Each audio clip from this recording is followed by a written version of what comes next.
Ich bin überhaupt nicht im Bilde, also schieß los. Ja, ich habe das auch im Fernsehen noch gesehen, hier, dieser Mike Douglas, ne? Der hätte irgendwie Krebs oder was? Michael Douglas. Michael Douglas, ja, du weißt ja, was ich meine. Der hätte dazu wieder seine Aussage, er hätte das kriegen vom Lecken. Welches Lecken? Eis? Ach, Eis lecken, Muschi lecken. Ach, hör auf. Ja, Das ist doch Quatsch. Müssen lecken.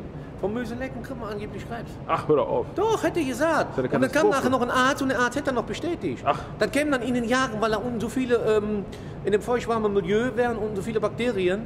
So, weiß ich, wie die all heißen. Und davon kriegt man das. Dann irgendwie tut sich das hier im Mundraum, keine Ahnung. Aber wie viel muss man das denn machen, damit... Ja, weiß ich, wie oft du da an der Muschi lecken musst und was das dann für, ja, jeden Tag, 8 Stunden am Tag. Meine Fresse immer. Nein, und man möchte nicht ungeschuld dran, bitte Vorsicht, nicht lecken. Ich sperrte die Zone. mit so einem Warenfeier. Oh mein. Nein, aber wirklich, ohne Blödsinn. Das hat da schon im Fernsehen gestern gesehen. Aber bist du denn? Bist du einer von denen, die gerne in den Keller gehen? Ich schon nicht im Keller. Ich bin kein Kellerkind. Ne. Ne. Ich bin ein Indianer. Ne. Ich bin kein Cowboy. Ne. Ich bin überhaupt kein Kellerkind. Also, Was heißt das denn, wenn man gerne in den Keller geht? Hat das irgendwas zu bedeuten? aber weiß ich schon nicht. Mann, ich weiß ja nicht, warum die so gerne alle im Keller jagen. Keine Ahnung. Das ist irgendwie. Ich weiß nicht, vielleicht meinen die Frauen finden das schön oder was, aber ich kann mir das ja nicht vorstellen. Weißt du, so, dass man dann sagt, immer, ach, im Endeffekt, wenn man sich mal so vorstellt, jetzt, was da alles durchflücht, ne? Ist das schon ekelhaft, ne? Ja, überleg mal. Boah, hör auf, ey. Ist schon irgendwie abtörend, oder?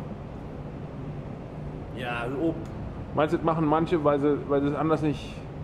Ja, vielleicht haben sie auch so eine kleine Pipi-Mann. Kann jemand ja auch, die haben da so eine, weiß ich, Zentimeter da. Ne? Das ist auch eine Theorie. Und dann machen die so, weil wenn ich mit dem nicht kann, mach ich mit der Zunge. Ja, Ne? das ist eine berechtigte Ja. Theorie. So, wenn die dann schnelle Zunge haben, ne? Ja, dann denken die wahrscheinlich, mach die Frau dann mit der Zunge fertig, ne? Ja, weiß ich, keine Ahnung, weiß ich. Manche haben ja so eine Lappe. Ich raus hier vorne hin. Ja. Und vielleicht gibt es bestimmt viele Frauen, die auch so jetzt schon, ne? Wenn der Mann in den Keller geht. Keine Ahnung. Ja, was machst du denn, wenn dir eine Frau begegnet, die sagt, ihr bitte Keller? Kann ich dir sagen, was ich für da, weißt du, was ich für das sage? Leck dich sauber, weißt du, was das für eine Arbeit das ist? Sag ich, ja, was ist das da? Hey, das läuft die los, ey. Und ich arbeite nicht bei der Bundespost, Briefmarke lecken. Das läuft die los. Nee, gibt ja nix.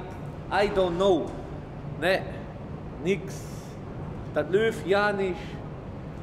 Ne? Ansonsten kostet das richtig. Ja, was Nein. kostet denn? Was? Was kostet denn? Da muss ich mir dann infallen lassen. Ja, wie? Hallo? Ja, ja. Muss erstmal ein Abstrich gemacht werden. Zack. Nein, aber hey, nee, das ist nicht mein Ding, ne. Boah, das geht, ne. Da krieg ich wahrscheinlich wieder Burnout. Dann fällt mir wieder die alle Geschichte in. Ach, hör auf. Nee, da fällt mir wieder der Mülleimer in. Ach, hör auf, ey, nee. Boah.